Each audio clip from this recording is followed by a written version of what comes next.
平洲又出大事件了。每年嘅9月份有一個好大嘅盛事，就係啄月杯。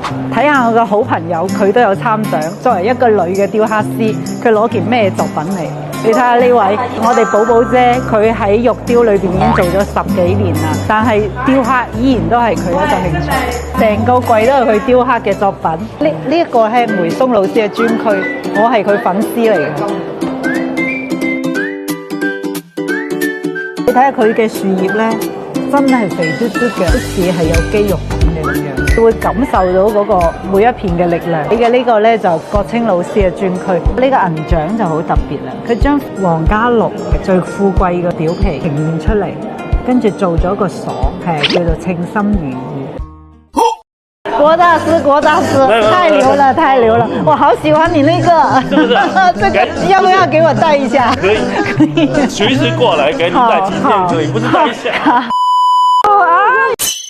原來你喺呢度。上次副會長也過來了，帶了2個億的貨，然後去我們那兒做活動。對啊，瑪瑙嗎？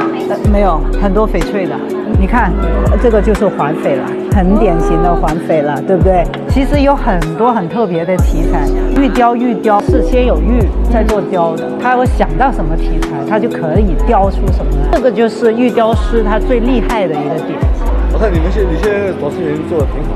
今年嘅啄月杯除咗玉之外，非遺文化傳承嘅啲作品，中國嘅奢侈品除咗物件本身，仲有我哋嘅非遺文化。呢度仲有一個香雲紗嘅一個介紹，香雲紗亦都係中國一個非遺技術啦。